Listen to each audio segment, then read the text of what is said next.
Muito bem, queridos, vamos ao estudo da lição número 10, na parte de segunda-feira, falando sobre a antiga mentira da imortalidade. O engano da imortalidade, a gente pode perceber que no tempo do fim, quanto maior o tempo, pior será o engano. Porque, como diz o apóstolo Paulo, nós não temos que lutar contra a carne e contra o sangue.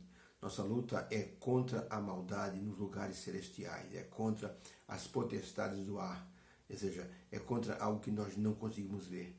É o inimigo invisível. Por isso, nós temos que enfrentar enganos religiosos de grande espetacularidade, que as pessoas não conseguirão se livrar. Por isso que Jesus disse, se possível, enganaria até os escolhidos. Então é preciso ter os pés no chão para que possamos refutar os grandes enganos que serão apresentados para o ser humano. Como, por exemplo, a questão da imortalidade da alma, que uma pessoa, quando morre, ela vai direto para o céu. Como dizem até alguns evangélicos, ele está na glória. Ora, a Bíblia é muito clara. A pessoa, quando morre, descansa o sono da morte.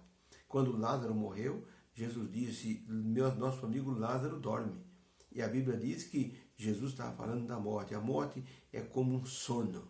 Não é nenhum tipo de aventura extrasensorial. Ou, como diz, uma aventura fora do corpo, que a pessoa vai para um outro lugar. Porque senão a Bíblia estaria se contradizendo. Deus disse muito claramente que a pessoa, quando morre, sua memória jaz no esquecimento. E ele não tem memória de mais nada. Então, a pergunta de número 3 da lição de hoje fala assim, como o apóstolo João, ele nos fala sobre a questão do espiritismo no tempo do fim.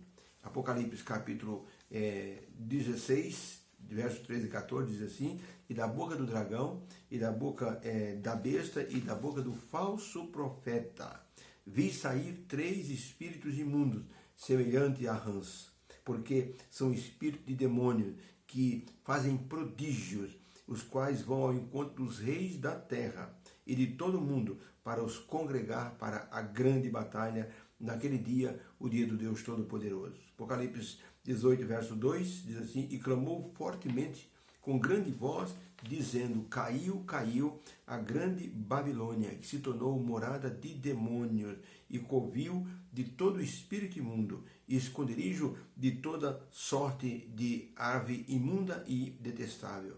Ainda no verso 23, o anjo falando sobre Babilônia, diz assim, e luz da candeia não mais luzirá em ti, ó Babilônia, porque os teus mercadores eram os grandes da terra, porque todas as nações foram enganadas com as tuas feitiçarias.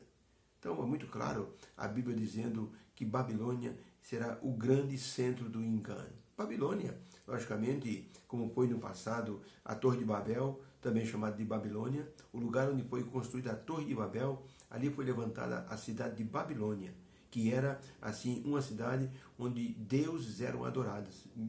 Eles tinham mais de 2.000 ídolos para adorar. O principal era Marduk, tanto que o rei se considerava a personificação do deus Marduk e exigia adoração a si mesmo. Por isso, Babilônia foi considerada como uma cidade que se chama confusão. E no futuro, João, no Apocalipse, ele mostra que haverá uma Babilônia espiritual, que significa uma igreja ou conjunto de igrejas que tem o mesmo sistema de doutrina e que abraçaram principalmente a doutrina da imortalidade da alma.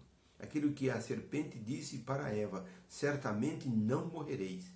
Você será como Deus, conhecedora do bem e do mal. E ali foi o primeiro engano sobre a questão do espiritismo, da imortalidade da alma. Então, para a pergunta, como o apóstolo João nos alerta sobre a atuação do espiritismo? Resposta, o espiritismo atuará através de demônios e de feitiçaria, como se fosse a Babilônia do passado. O espiritismo fará prodígios para enganar todas as nações deste mundo e as pessoas também. Com manifestações espirituais, os demônios eles atuarão através do espiritismo. E hoje o espiritismo prega o amor, prega a esperança, a perseverança. Então, hoje, a salvação espírita é pelas almas, às vezes é pelas obras. A pessoa faz o bem, reencarna e vem fazendo o bem até que o espírito se purifica e pode ser transportado para um novo mundo, onde a pessoa vai gozar as delícias do paraíso. Então, esse tipo de doutrina, a Bíblia condena, porque a Bíblia não apoia esta ideia de que a alma, ou seja, que a pessoa é imortal. O ser humano não é imortal. O ser humano, ele é totalmente mortal. Então, a questão de dizer a alma é imortal, a alma dele está vagando em tal lugar, a alma dele está presa, a alma dele não conseguiu subir. Então, as pessoas fazem determinadas situações, rituais, para libertar a alma da pessoa que provavelmente estará em algum lugar. Essa é uma crendice espírita. Por isso, as manifestações espíritas, elas serão a base do engano de Satanás. Pergunta número 4. Quais as instruções divinas sobre a morte e onde colocar a esperança? Se vamos falar sobre a mortalidade da alma, o que a Bíblia fala sobre a morte? Vamos aos textos. Eclesiastes 9, verso 5. Porque os vivos sabem que hão de morrer, mas os mortos não sabem coisa alguma. Sua memória ficou entregue ao esquecimento. Por isso, Deus condenou a questão da invocação dos mortos. Deus disse assim para o antigo Israel: aquele que invocar os mortos será apedrejado e extirpado do meio do seu povo. Deus condenou, diz: não quero, é proibido invocar os mortos, porque os mortos não voltarão. Quem volta é um demônio, para encantar as pessoas, fazendo até os trejeitos, imitando a voz da pessoa falecida. Por isso, o sábio Salomão escreveu: os mortos sabem, os mortos nada sabem, os vivos sabem que hão de morrer, mas os mortos não sabem coisa nenhuma. Jó, capítulo 19, 25 e 27, Jó dizia: porque eu sei que o meu Redentor vive, e por fim se levantará sobre a terra, e depois de consumida esta minha pele, ainda em minha carne eu verei a Deus, e eu verei a Jesus Cristo com meus próprios olhos. Jó então dizia o seguinte: eu vou morrer, mas quando Jesus voltar, ele vai me ressuscitar e eu o verei com os meus próprios olhos.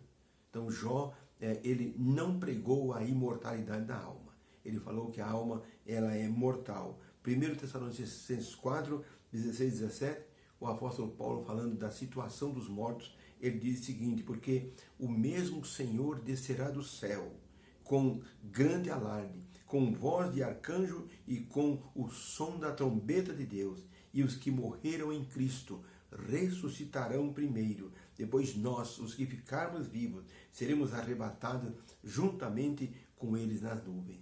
Então o apóstolo Paulo foi muito enfático em dizer que os mortos estão dormindo, e quando Cristo voltar nas nuvens do céu a segunda vez, então os mortos vão ressuscitar. Apocalipse 14, verso 13.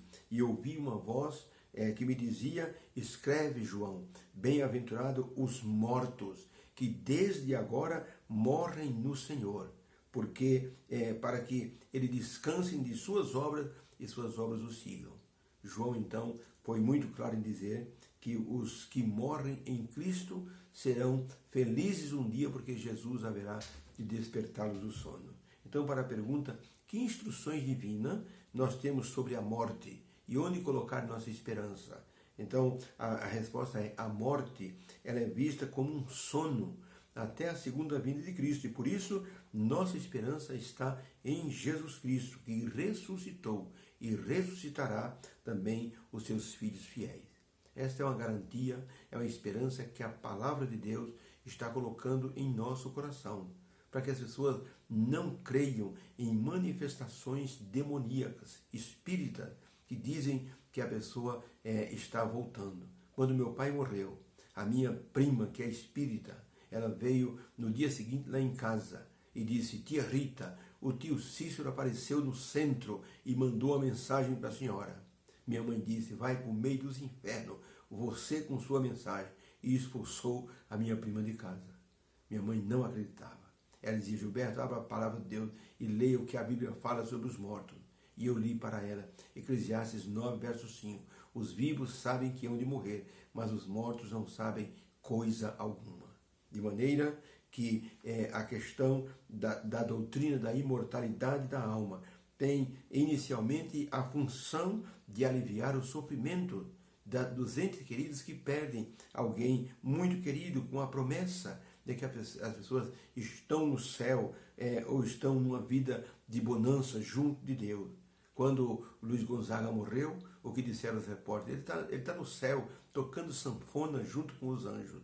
Então, é uma situação até cômica de se aceitar, porque Deus não abona essa ideia de que a pessoa morre e, se for boazinha, vai direto para o céu. Se for mais ou menos, se a pessoa nunca foi na missa ou de vez em quando foi, vai para o purgatório.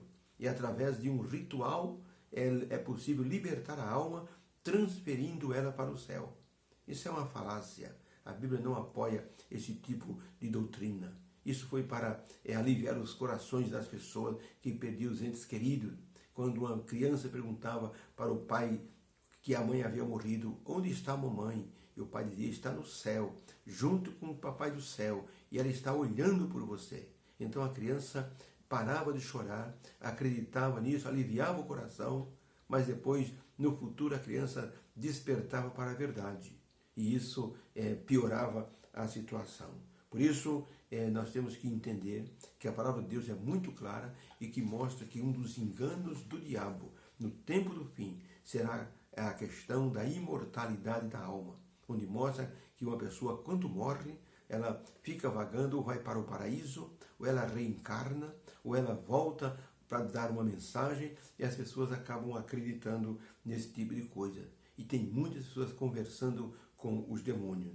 Até as crianças são educadas a crer na vida após a morte. É contada a história que um padre passou na rua e viu ali umas 12 crianças brincando, e o padre disse, vocês querem ir para o céu? E então os menininhos levantaram a mão, nós queremos, seu padre, nós queremos. E um deles ficou quietinho. E o padre disse, Joãozinho, você não quer ir para o céu quando morrer? Ah, quando morrer eu quero. Pensei que você estava organizando uma excursão para ir agora para o céu. E todos deram risada. A criança já mostrava o seu interesse no céu, na questão da vida após a morte. Então é muito clara a Bíblia em dizer que o engano da imortalidade será um engano que será usado pelo diabo no tempo do fim. Por isso João disse, eu vi 3 espíritos imundos que estavam indo para os reis da terra para enganá-los com sua doutrina. Deus nos guarde e nos proteja para que nós possamos ficar atentos com respeito a essa questão. No tempo do fim, aqueles que não estiverem preparados e fundamentados na palavra serão enganados. Principalmente se a pessoa estiver frágil, estiver numa situação de fragilidade, poderá aceitar os enganos do diabo com facilidade. Obrigado, Senhor, pela lição de hoje. Nos protege, nos guarda, para que nós possamos ser alertas, ficarmos alertas com respeito a esses enganos. Nos protege com teu poder, nos dê orientação da palavra. Em nome de Jesus, amém. Fique com Deus. Beijo no coração e que possamos então estar preparados para o que vem por aí. Não é fácil, a lição dessa semana vai nos alertar muito sobre os últimos enganos de Satanás. Deus abençoe a todos.